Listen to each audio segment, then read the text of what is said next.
Hi, everyone. Welcome. We're really excited to be here with you today. My name is Joyce Lynn, and I am here with my colleague Eugene Kim.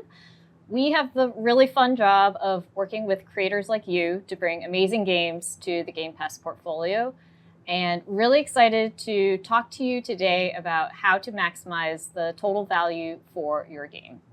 So whether you're new to working with Game Pass or you've partnered with us a bunch in the past, I think there's something fun and interesting for everyone. So let's dive in. I want to start with this idea of, what is the total value for your game?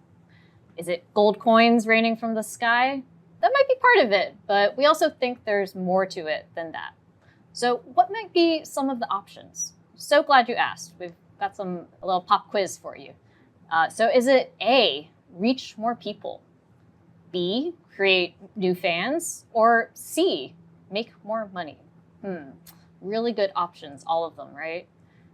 Well, you probably guessed it already, but the answer is D, all of the above. And yeah, we actually think that's really exciting news for everyone here.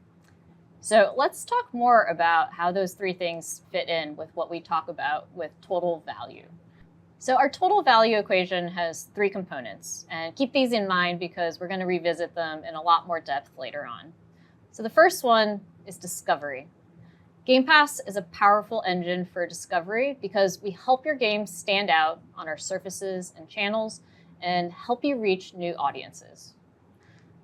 Two, Game Pass creates new fans and in some cases brings back old fans. And we ultimately help you reach the most engaged gamers on our platform. Lastly, value. Game Pass helps you unlock additional financial upside with a combination of business models and by connecting you with an audience that's willing to invest in their gaming experiences. So it's this combo of discovery, engagement, and value that we really mean when we talk about this concept of total value for your game. So that all sounds great, right? But we know there's hurdles and obstacles to overcome, and it can be hard to achieve these goals. So the main challenge to achieving these goals is that consumers have more choice than ever before. And we're not just talking about gaming, we're actually talking about all forms of entertainment. So, think of the example when, you finish dinner, you're sitting down on the couch at 8 p.m. and you're like, what should I do? You're really not just thinking about, your gaming choices, right? You're thinking, hey, maybe I'll turn on Netflix and watch a TV show. Maybe I'll turn on Xbox. But we know that consumers have a lot of choices for their free time. So as a content creator, you're really competing with this huge spectrum of entertainment options. And it's a real challenge to stand out amongst all of these choices. We have a lot of sources of entertainment competing for attention. The average US household has 9 subscription services. That's a ton, right? I mean, soon we're going to need a subscription to manage our subscriptions. We have more ways than ever to connect with that content, 25 connected devices per household. And people are spending on subscriptions, nearly $300 a month per household. And then lastly, just to bring it back to the gaming industry specifically, the options in content have grown a ton. On Steam alone, there's 10,000 new games launching in a year. That's almost 30 games a day that are launching. So with so much content competing for consumers' attention, the real challenge for you is how do you stand out? Well, that's really where Game Pass can help you and where Game Pass really shines. Our vision for Game Pass is to be the ultimate discovery engine for your game. How we do this is by curating a catalog of great gaming experiences across multiple endpoints and continuing to invest over time to make your game stand out and surface it to the right people at the right time. That's really the power of Game Pass. This vision is also reflected in how we talk about the value prop for our customers. You may have seen our tagline, which is discover your next favorite game. Again, our vision is really to help people discover great content, including yours. Content has always been at the center of our vision as we've built the Game Pass product. Yeah, from the beginning, we focused on delivering a really high quality library of games. So I personally love this stat, which is that since launch, Game Pass has launched over 60 Game of the Year winners from over 30 awards, and this is across first party and third party. The reason I love this stat is because it just speaks to the quality of the library, the quality of the creators that we get to work with. And ultimately, when your game is in Game Pass, it elevates your game too and helps you stand out amongst all the choices that gamers have. So whether your game is a new launch or it's been around for a while, Game Pass can play a role all throughout your game's life cycle. And again, it's through this combination of driving discovery, engagement, and total value. So just a few specific examples of where Game Pass can be a tool in your toolkit. For new game launch, maybe you're thinking about maximizing your reach. Game Pass can do that. Maybe your game is well into its life cycle and you're thinking more about life cycle management. Again, Game Pass is a proven vehicle to reignite interest in your game, both with new and lapsed players. It's also a proven way to accelerate transactions and spend, again, because you're reaching an audience that is willing to invest in their experiences. Or maybe you're thinking about building a franchise and maybe thinking about launching that next installment in the franchise. Again, Game Pass can help you grow that audience and widen the funnel for your franchise. So as you can see, Game Pass is a powerful tool for creators like you to maximize discovery, engagement, and value for your game.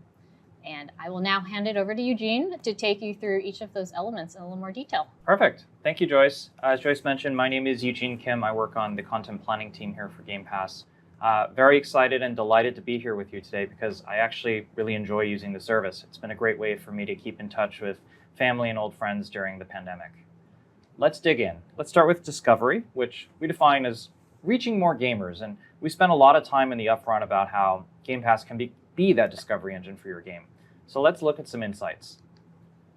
First, we find that after our members join Game Pass, they play more games. To be specific, if you compare the 90 days before and after someone joins Game Pass, they play, on average, 40% more games.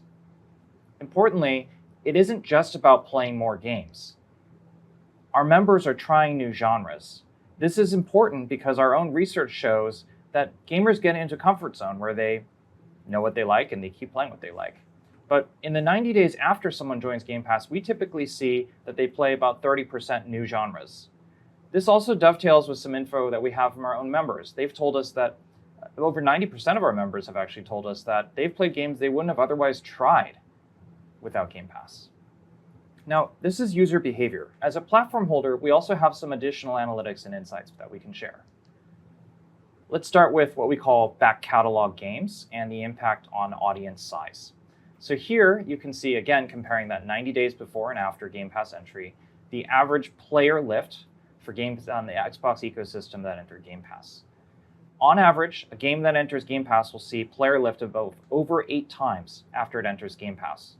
Importantly, there is a range on this. So if a large, healthy game with a very large player base will see a smaller but still substantial lift of around, in the lowest sample from our study, 60%. But I want to call your attention to the right side of the graph.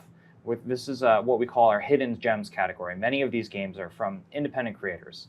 And what we find is that in the highest sample in our study, almost 30 times as many people played the game after they entered the Game Pass catalog. Those are back catalog games. As Joyce mentioned, we also support new launches. So here we can look at 2 data points of interest.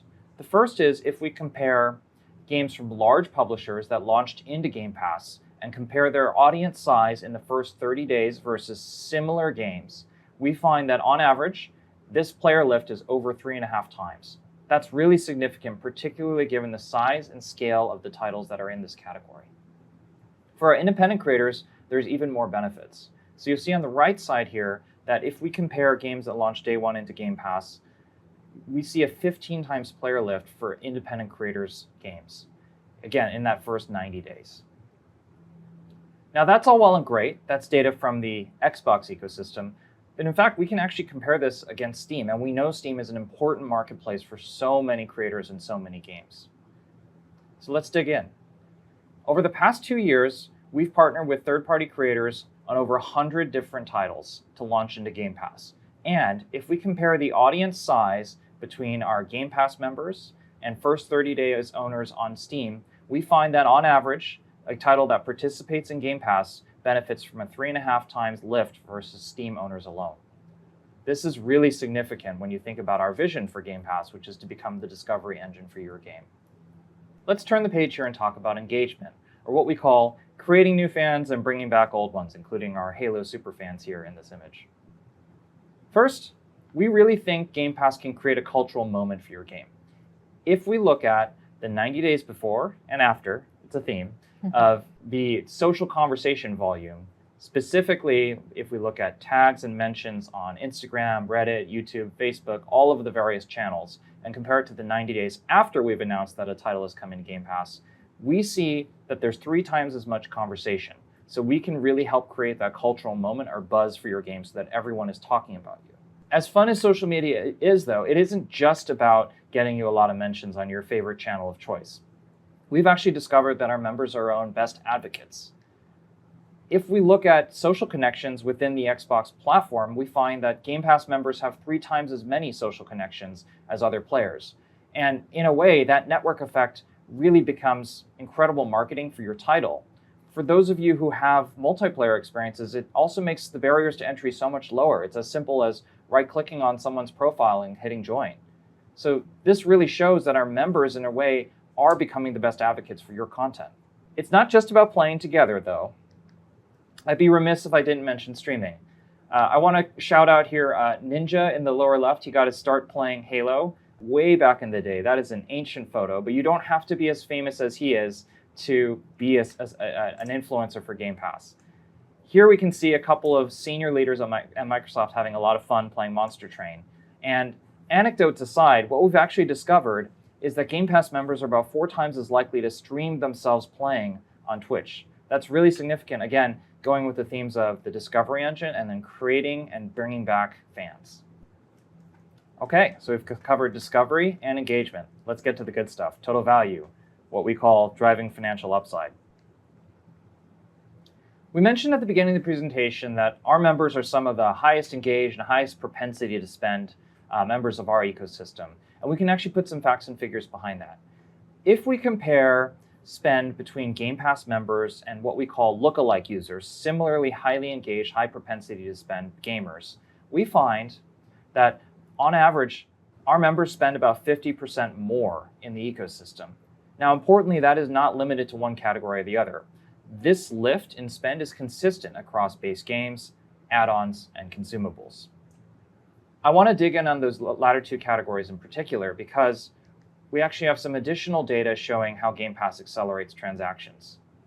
If we look at the volume and the revenue generated from Game Pass PSM, as we call it, post-sale monetization, that's add-ons and consumables from the previous slide, and we compare the 90 days before and after a title enters Game Pass, we find that on average, PSM transactions increase almost 3 times. That's a massive increase in revenue. Importantly, 2/3 of this revenue increase is driven by Game Pass members, and 50% of this revenue increase is coming from members who have never played the game prior to it being available in our catalog. So this really shows that the 3 pillars are working together, helping our members discover new games, making them fans of your game, and in the end, coming back to buy in-game content. However, it isn't just about in-game transactions. For those of you who have free-to-play games, and we love all sorts of games, our Ultimate Perks program is yet another way for us to partner with you and drive value. I won't belabor the details on this slide. I'll just simply point out that our members have spent over $175 million in free-to-play games where we've partnered through our Perks program. I want to close with one slide that points to how our business model has helped unlock value for independent creators. Here in the graph, you'll see two bars. The left side is total revenue for independent creators in 2016, and the right side is total revenue for independent creators in 2020. And what you'll find is that first, there's been a 300% or 4x increase in independent creator revenue in the 4 years of our study. Much more significantly for Game Pass, though, if we look at the portion that's actually coming from Game Pass participation fees and our performance bonus programs, 2/3 of this growth is being driven by Game Pass. So again, it comes back to that theme that our business model is helping drive creator success and value. So that's all we have for you today. Hope you've enjoyed it. I know we've had a lot of fun walking you through these insights. So if you're already partnered with Game Pass, big thank you. We're almost as happy as these two cute dogs in the picture. And let's keep talking about opportunities. If you're new to Game Pass, welcome. We love all games, and we would love to talk to you about your game. And here are a few ways to reach out to us. And I hope you have all enjoyed the time with us today. Thank you so much.